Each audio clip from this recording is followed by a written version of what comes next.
السلام علیکم۔ محبوب سجن کے عنوان سے ایک نظم پیش کر رہا ہوں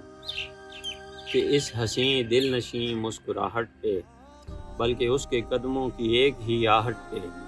سبھی بہاریں برساتیں وار دوں میں، سبھی نظارے ساتھ کائناتیں وار دوں میں، کہ اس کی آنکھوں میں خود کو ہر لمحہ مگن کر دوں میں، کہ اس کی آنکھوں میں جھیلوں کی گہرائیاں دفن کر دوں میں،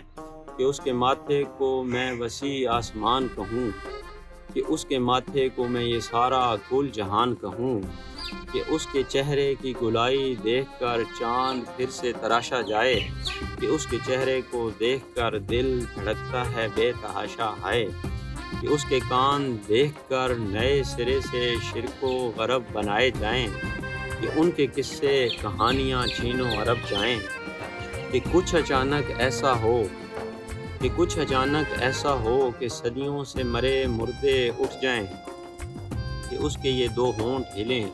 اور دوسری دنیا کے پردے اٹھ جائیں، اور میں تو چاہتا ہوں کہ اس جہان بوسیدہ میں ایک نئی چمک کر دوں، میں تو چاہتا ہوں کہ اس جہان بوسیدہ میں نئی چمک کر دوں، کہ اس کی کھلی باہوں میں 34 رنگ بھروں اور دھنک کر دوں، اور دیکھنے والوں کے لیے یہ منظر تو بہت دیدنی ہے، کہ جب میں نے اس کی باہوں سے یہ دھنک کشیدنی ہے، کہ اس تمہاری اندھیری دنیا میں ایک نیا ہنگامہ بپا ہو جائے، کہ میں جو آدھی رات کو اس کے روشن گال سے پردہ اٹھاؤں تو صبح ہو جائے، کہ اس کی پلکوں کے جھپکنے سے قیدی بناؤں جگنوؤں کو میں، کہ اس کی پلکوں کی تیز دھار سے جھپکنا سکھاؤں جنگجوؤں کو میں، اور چاہتا ہوں کہ اس جہان کے ایک ایک شخص کے دل میں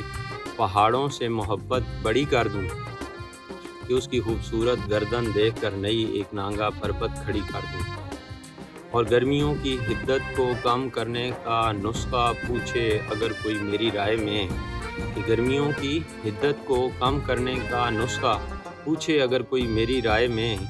گھنی چھاؤں دے دوں میں اس دنیا کو اس کے گھنے بالوں کے سائے میں،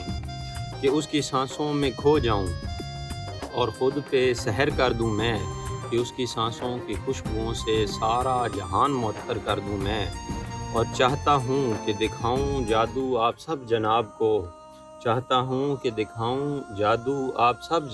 کو، کہ اس کی ان انگلیوں کے اشاروں سے نچاؤں گل و گلاب کو، اس کی ہتھیلی دیکھ کر ایسے بھی گماں بنائے جائیں، کہ اس کی ہتھیلی دیکھ کر نئے سرے سے صحرا و میداں بنائے جائیں، کہ اس کے ہاتھوں میں اپنی دولت شہرت مکان دے دوں میں، کہ اس کے ہاتھوں میں ہاتھ رکھوں اور خوشی خوشی جان دے دوں میں، کہ اس کے وجود کو جو شاعر بھی دیکھے نئے دیوان لکھے جائیں، نیا ریختہ جاری ہو جائے،